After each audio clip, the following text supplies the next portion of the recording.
All right, what's up, y'all? If y'all hear wind and stuff like that, it's because I'm outside.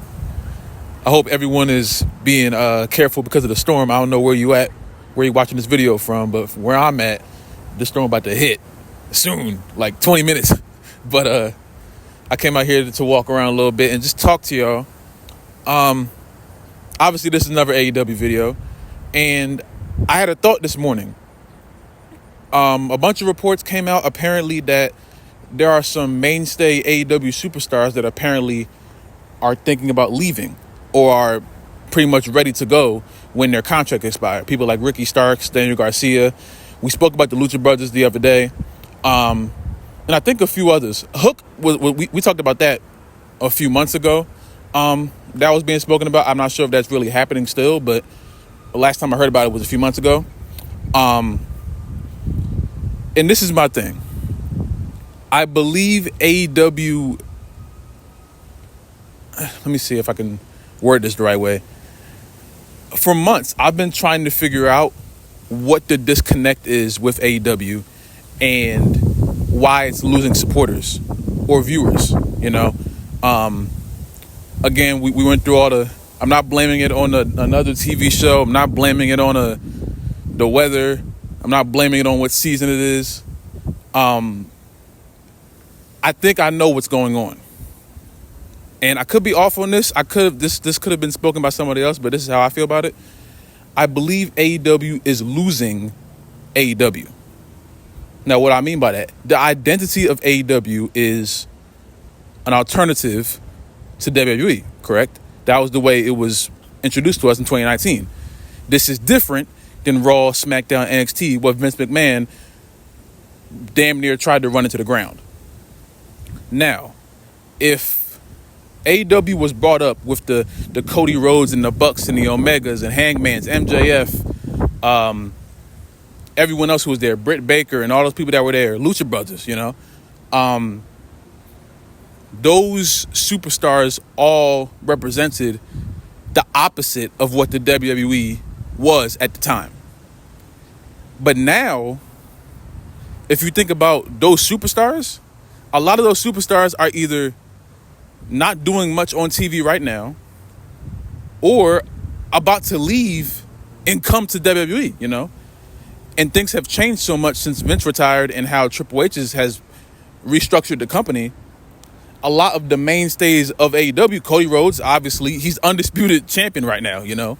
MJF, no one's going to tell me that he's not coming to WWE soon. I don't care about that ankle tattoo at all, you know? I'll be very surprised if Kenny Omega never wrestled in a WrestleMania at least once. You know, I'll be very surprised if that never happened. Hangman, I think is gonna stay. People like Darby Allin, I don't think is going anywhere.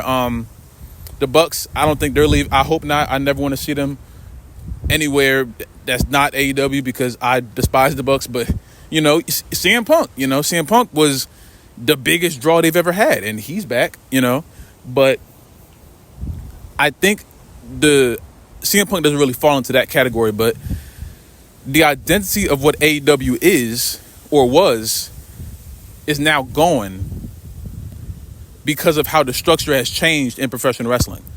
This doesn't mean that AEW is terrible. This doesn't mean that they're dying. But if someone were to tell me that they thought AEW was just pure dying, I would believe them, you know, because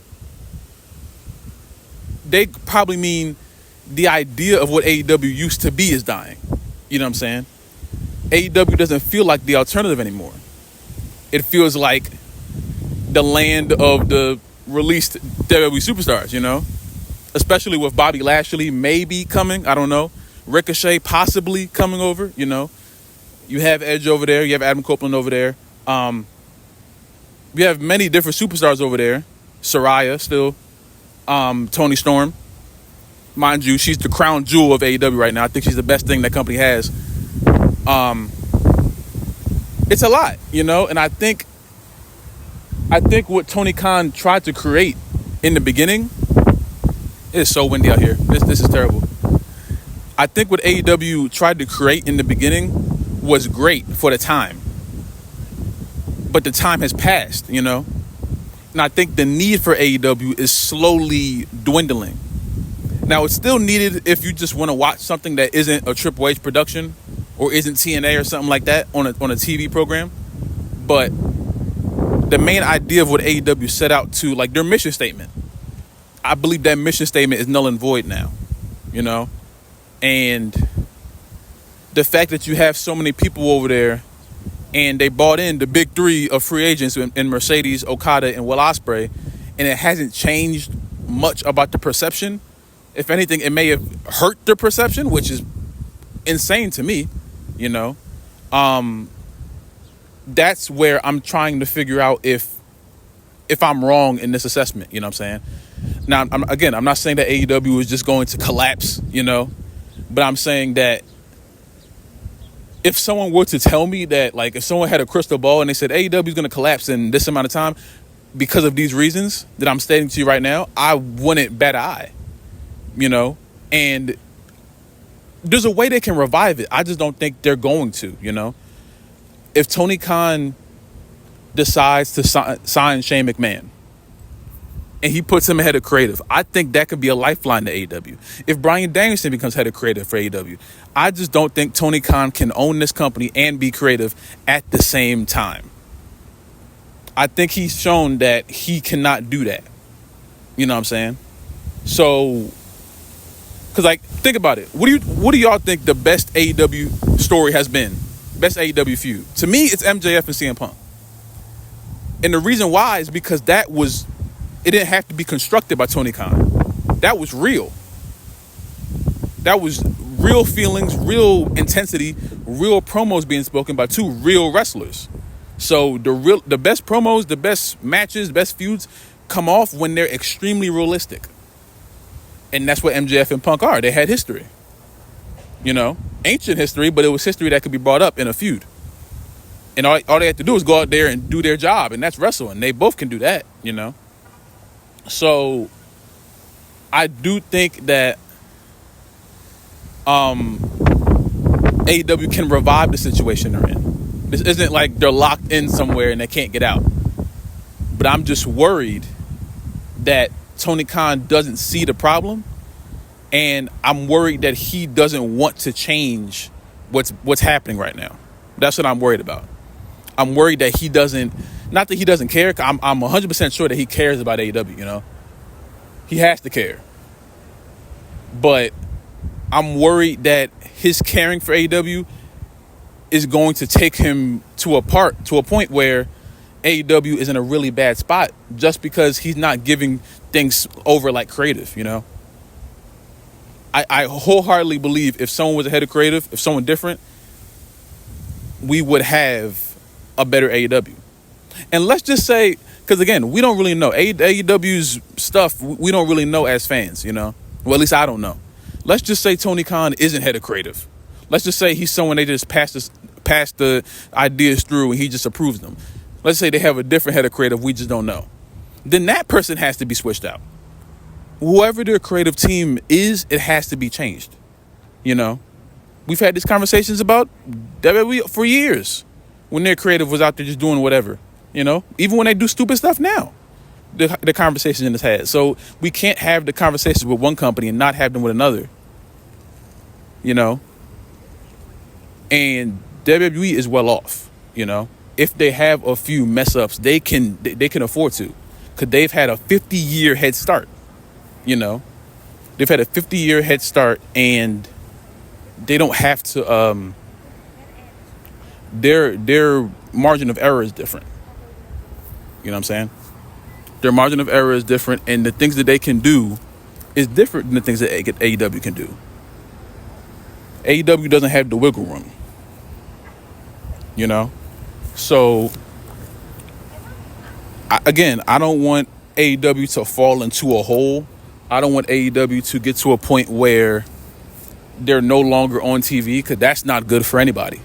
But they need a change. They need an internal change somewhere, you know. No color scheme change, no theme song change, no free agent can save them from where they're at right now. And my only problem is I don't think Tony Khan realizes that. You know, I don't think Tony Khan realizes that he can't just sign another wrestler Ricochet or Bobby Lashley or whoever, Becky Lynch, it doesn't matter. I don't think they can change what's happening or what has the potential to happen, you know? So I just hope and pray that someone says, hey, let's just try to change something here, you know what I'm saying? Because if not, I'm worried about the future for AEW. I'm very worried about the future for AEW. You know, I'm going to make a separate video speaking about Mercedes Moné because apparently the narrative around her is changing, which is completely confusing to me. I didn't know that was happening. You know, I didn't know that was happening at all. So we're going to talk about that in a separate video. But there's an issue, you know. The attention around AEW is faltering. People aren't caring about AEW as much anymore. And I really want to know why. I really want to know why. So we'll figure it out as time goes on, man. But if you guys have any ideas about it, let me know. You know, what do you think can be done? Do you think everything is fine? You know, I know a lot of people think everything is cool. And I can't disagree more, but it depends on how it depends on your perception. You know what I'm saying? It depends on your perception of it. Maybe I'm calling wolf too much. I don't know. But we'll see what happens. But y'all let me know in the comments down below how you feel about it. Do you think AEW has really lost their identity? Or you think there's something else wrong? Or is there nothing wrong at all? You know? But y'all let me know. If you like the video, subscribe if you're new, subscribe if you have not already. Comment down below what kind of video you want me to do next. Man, stay safe, drink water. I love you guys, and I will see you in the next video, man. Praise God.